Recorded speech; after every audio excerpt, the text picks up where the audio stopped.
You expect every new car to be better than its predecessor, but in the case of the Hyundai i30, the improvement is so huge, you can probably see it from outer space. While the previous version was worthy but a little bit dull, this new model is a car you can buy with your heart as well as your head. In fact, it's one of the best looking small family hatchbacks on the market. Now don't worry, Hyundai hasn't gone all Italian and created a car that's good to look at but spoilt by numerous foibles, because beyond this stylish tailgate is one of the largest boots in this class. Now it's larger than that of the old i30 and it's actually bigger than on most of its main European rivals. I mean, that's completely swallowed up.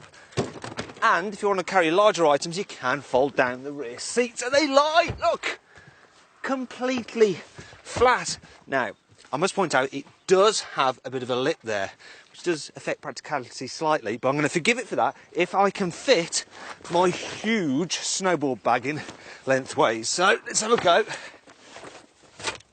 Well, there you go. It fits, so the lip is forgiven. The i30 is also great for carrying rear passengers. For starters, it's got nice wide rear doors, and once again I can use my snowboard to illustrate that because I can just slide this big bag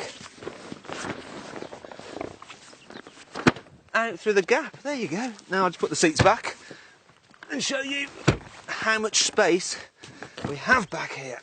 Right, there we go. Now look at this, right? Absolutely loads of knee room, sufficient headroom, and the seat is nice and wide, which means you can carry 3 people if you need to. And even the middle passenger does have somewhere to put their feet because the floor, well, it's almost completely flat. And handily, there's some door bins as well for your bottles of water. But what about practicality here in the front? Well, let's see. Big bottle, it fits into the side door bin. We've got a couple of cup holders here and more storage space underneath the centre console.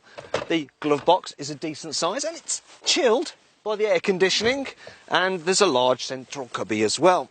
And all this is superb if you want to turn your i30 into a mobile drinks vending machine.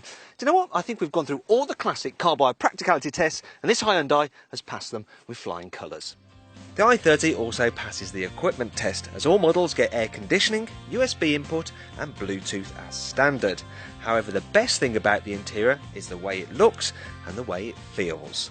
You've got soft touch materials here on the dash and the top of the doors, and all this helps make the car feel like a quality product. In fact, I'll let you into a little secret, right, because there's a rumour going around that some Volkswagen executives have been overheard talking at a motor show about how good the quality of this car is, and in fact they've said that the Golf could learn a thing or two from it. So if you ever encounter some Hyundai haters, you can always silence the badge snobs by telling them that story.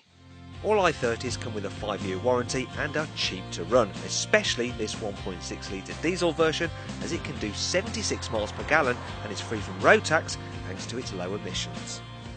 Okay then, so this Hyundai is affordable, but then you kind of expected that, didn't you? The big question is, what's it like to drive? Well, here in town, it's dead easy actually. All the controls, they're nice and light, and I particularly like the brakes because they're very, very sharp, which is very handy if a child suddenly runs out in front of you to test your reflexes. As for the seating position, it's spot on. There's loads of adjustment in the steering wheel and the driver's seat, and I think that 99.9% of people will be able to get comfy in this car.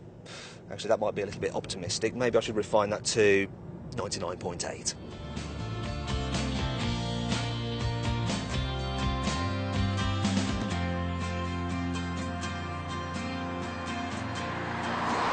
The i30 doesn't just impress in town though, it's also at home on the open road. For instance, the cabin, it's well insulated from outside noise.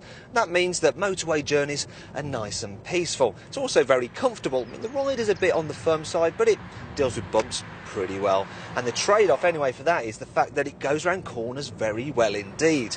That said, I've never described this car as particularly fun to drive. If you want a car that's going to put a smile on your face on the twisty bits, then you're going to be better off with a Ford Focus. As for the downsides, well, these thick A-pillars create a bit of a blind spot when you're pulling out at junctions. Rear visibility is about as good as that on some supercars, and if you want an automatic version, be warned, it does affect the car's economy.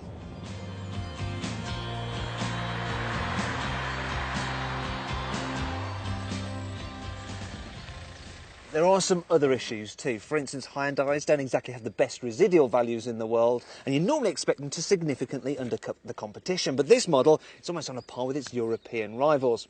That said, it does actually deserve to be, because Hyundai have really nailed it with this car. It's good looking both inside and out, it's comfortable, it's easy to drive, it's practical, and it's very cheap to run. And that's why we've decided to name it our Car Buyer Car of the Year for 2012. Enough said.